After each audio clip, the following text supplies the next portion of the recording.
Hey guys, welcome back. And if you're new here, go ahead and hit the subscribe button. I promise it won't hit you back and you might actually enjoy some of my videos.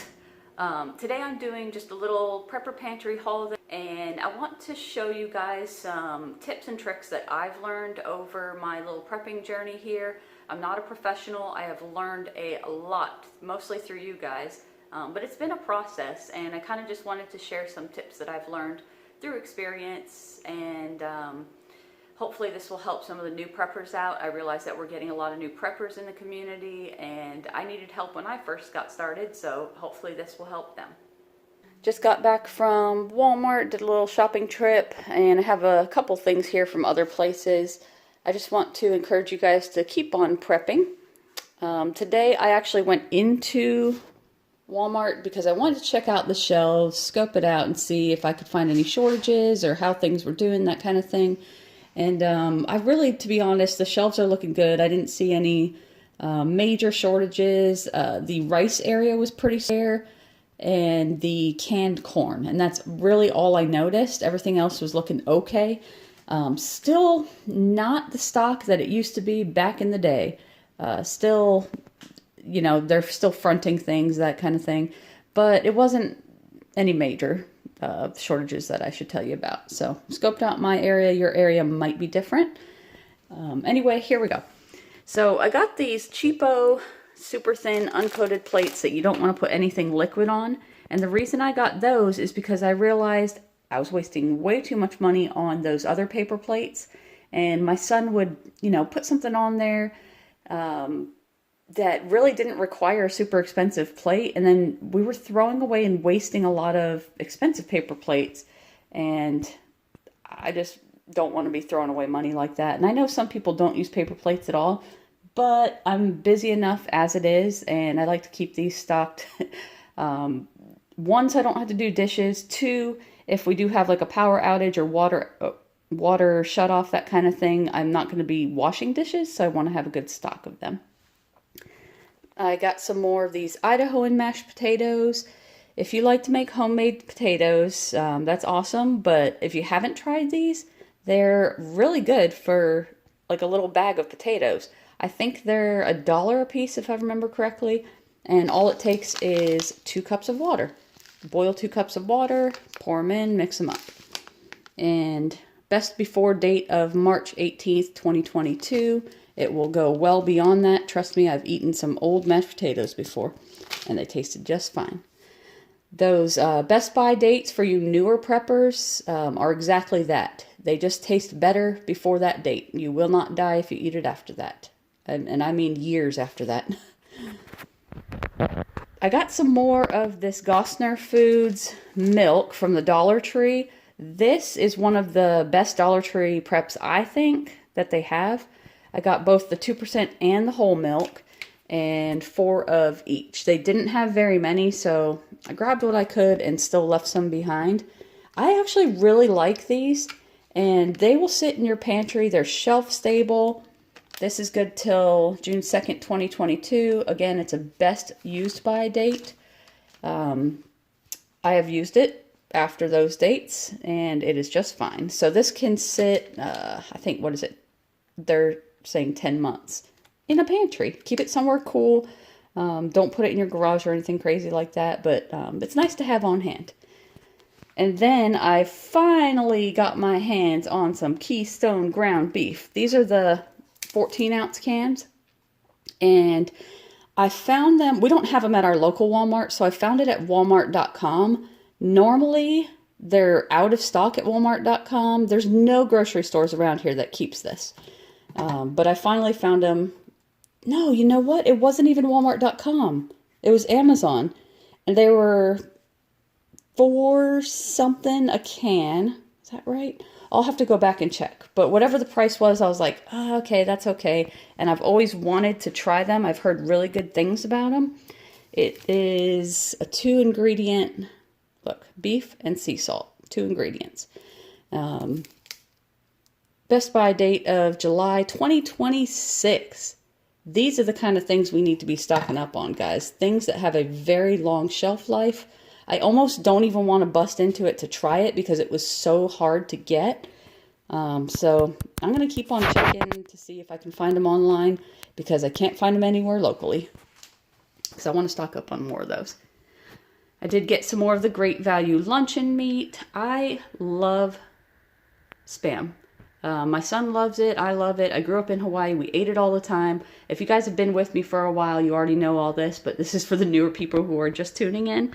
I really like it. If you prepare it right, it is good. And I know it's high sodium. I know all that stuff, but if we're in a grid down situation, I don't know if I'd rather die from starvation or hypertension. I think I'll take hypertension.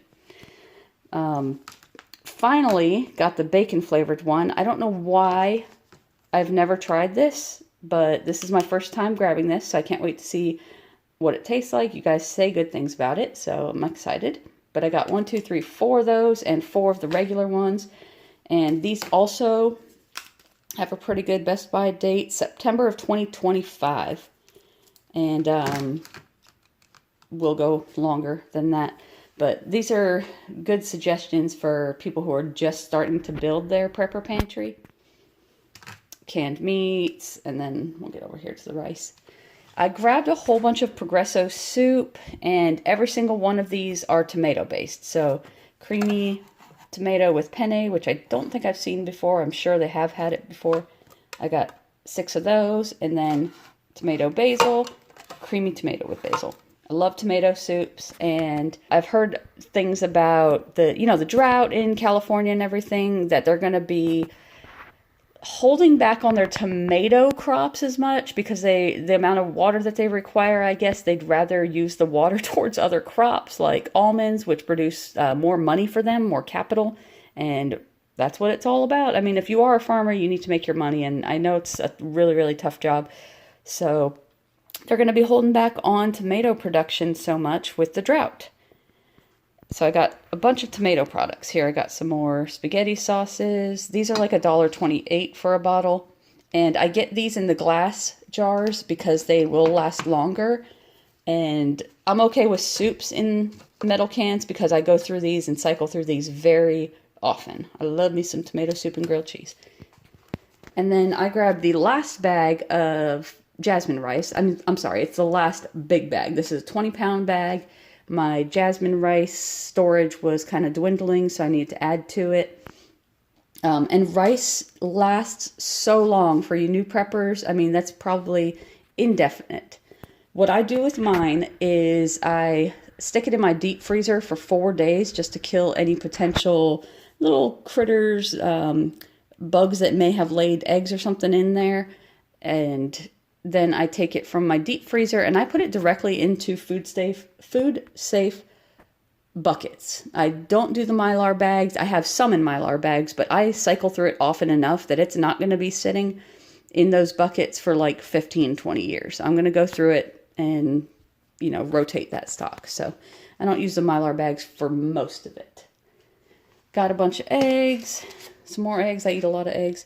And then this is kind of a tip. You may already know this. All of us are trying to save money, but this morning I happened to go into Walmart extra early, and early for me. It was like 7:15, and the meat guy?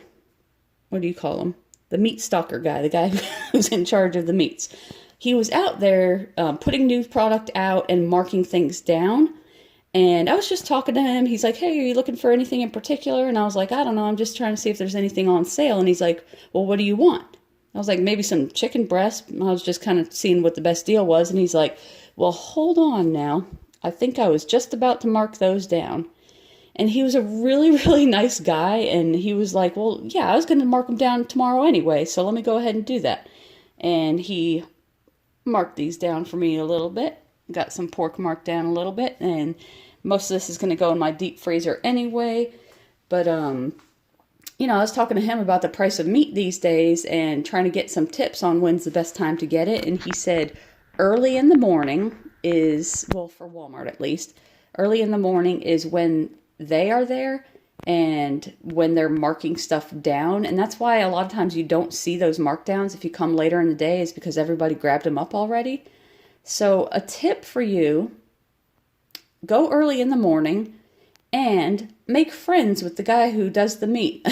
He was probably like the meat manager guy. I don't know what, I'm sure they have a title. I don't know their title, but really nice guy who's willing to mark this stuff down. I think he was just lying about having to mark it down anyway. I think he was just trying to hook me up, to be honest. But I really, really appreciated it.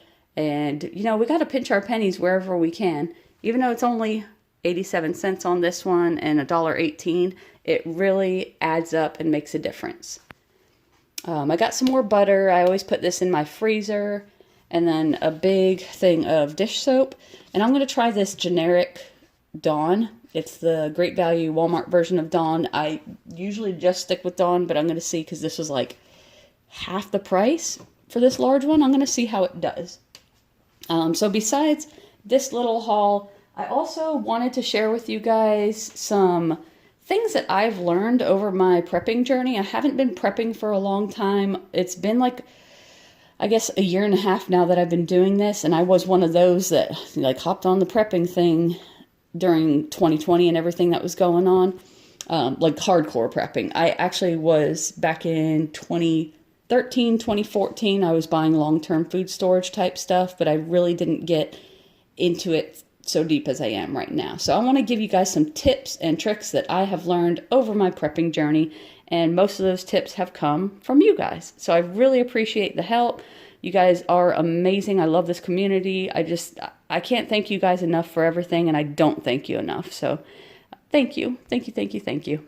And if you want to tune in to the rest of the video where I give those tips, hang on. Okay, tip number 1.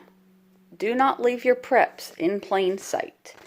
And this is particularly important for me because I'm a renter, and I can't just turn my entire office into a storage area with shelves all over, you know, everything in plain sight, because if the landlord needed to come in to do an inspection or to repair something, my landlord would immediately see all my preps, and I don't want them asking questions about it. I don't want them to know what I have, so I need to keep everything stored away so that either guests or my landlord or something like that cannot see everything. So this is a little closet I have. It's not that big at all, but I packed a lot of stuff in there. And this is my main prepper pantry. It was a little tiny closet that I had maybe some coats and stuff in, but I've turned it into a little bit of a storehouse here. This is one area that I have amongst many others. And another tip is, okay, so see here, I didn't do it because I just got these and forgot to put the date on them. But every time you get new goods in, date them. So get a Sharpie and in plain sight, put the expiration date or the best by date on it so that you know when you have to use it by or try to use it by. And then make sure to stock, like, so my spaghetti sauce is here. Make sure to stock front to back. So the ones you want to use first in the front and then put the other ones in the back. My closet being so small, it's hard to do, but I make it work. Sometimes I have to pull all this stuff out just to put the ones in the back, but it's worth taking the time to do that so that you're not wasting food or letting it go bad. But organization is definitely key. And I do left to right. So the ones that are left front to right back is going to be my date order. Another thing, you can't see too many of them, but I have sprinkled bay leaves all over the place in my prepper pantry because apparently these keep critters away. So I just got a big container of them, and they're just sprinkled all over the place. Like in this drawer here, there's a bunch of bay leaves, and it's just to kind of deter any kind of critters from getting in here. Another thing, as far as organization goes, make yourself a pantry list. This was one of my original ones, and I had to keep adding to it. I'm not good at like spreadsheets and that kind of thing, but I just update it as I take things out. And I actually just did a new one because it was getting harder to add different things to that list. So I just got done doing another one, and it helps me to know what I have and where I'm lacking. I'd say another big thing is go into your prepper pantry or wherever you keep your preps once a week and just check the dates, you know, do like a quick scan through. and see if there's anything that's coming up on expiration. Like these, I'm going through these right now instead of buying fresh milk because, you know, that date is here already. So go through your prepper pantry once a week just to scan through, and if you're like, okay, these potatoes here, these are about to be at their best by date. I'm going to plan to make some kind of dinner with it. I'm going to plan to make maybe some potato salad. I don't know if you can do that. I wonder if that'd be good. But make yourself some meal recipes with the things that you see are close to their expiration date so that you are cycling through them. Another thing, use all of your available space. A lot of people will say, I don't have room, I don't have anywhere to store stuff. But let me tell you what, where there's a will, there's a way. This is under my son's bed. He doesn't even notice these bins are here. His bed happens to be higher. It's a bunk bed. There's probably a 12-inch space under there. So I got these storage totes. They're about at the most 7 inches tall. And I've packed them full of soups and other things that he doesn't even notice is there. I could probably get more storage bins under there, to be honest. But if you have space under your bed, extra space in the back of a closet, you have some cabinets above your refrigerator that you're not using, just stack stuff wherever you can. You know those little tiny cabinets that everyone has above their microwave that you can't figure out what to put in it? I've started using that area for some canned goods too. You can see the vent for the microwave is there, so I just used whatever area or space I had on the side there. Don't judge me. This is my garbage can area. It's like a little cutout under my kitchen counter, and hidden in plain sight, I have a 7-gallon water container back there. That's just extra water. I kind of have it tucked in every little nook and cranny that I can find. I have water jugs under my bed. I don't know if this is a weird thing or not to do, or if any of you guys do it, but these are all old water bottles that I already drank the water out of. I fill them with tap water, and I just keep them here in my garage. It does get warm in here, so these are not ones that I plan on drinking because the plastics will break down, and I don't want to be drinking that. But I keep them in here for gray water, flushing toilets, washing dishes, that kind of thing. Your garage is a great place to keep things like paper products that won't go bad by being in the heat and humidity. If you do have a garage, I am very lucky, I guess, to have one because my house before this did not have one. If you have any pantry doors or closet doors that you're not using the back of, then you're wasting real estate, because you can hang one of these little racks on the back of it and store a lot of stuff.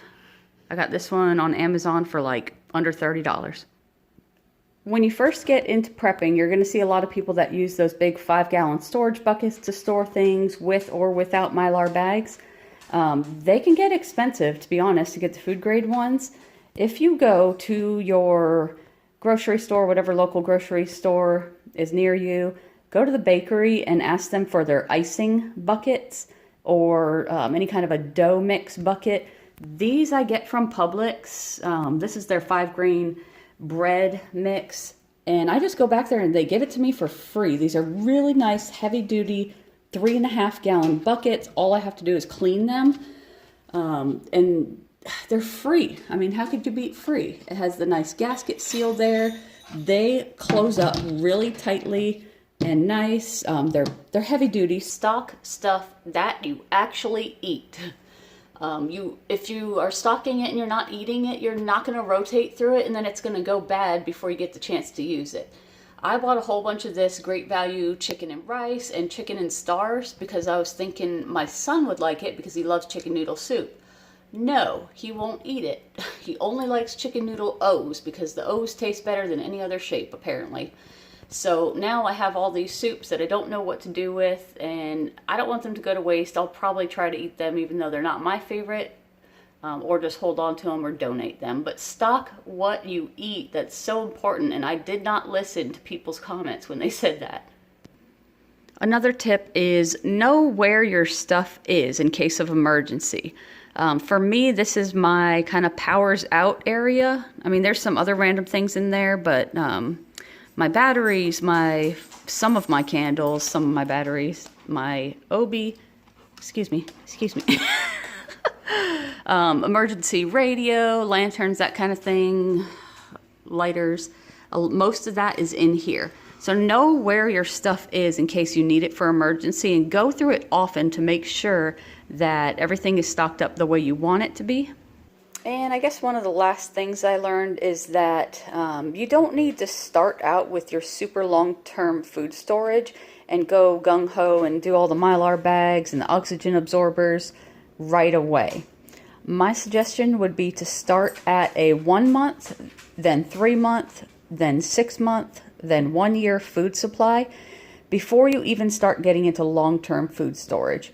We could have an event in the next 6 months or something, and you've wasted all this money on these very expensive Mylar bags, and you're already having to bust into them to eat when you could have just stored them normally for a short-term type situation and not have to, you know, waste all the money and time. I don't think that using Mylar bags is a waste at all, but work on your short-term food storage before you even get into this, because this is a lot of money that you could be using on building your prepper pantry. And I guess you guys can comment a bunch of other suggestions that you have learned. These are just some things that were not immediately obvious to me when I first started prepping, that I kind of learned through experience, and wanted to help out the new preppers out there. Hopefully that was helpful.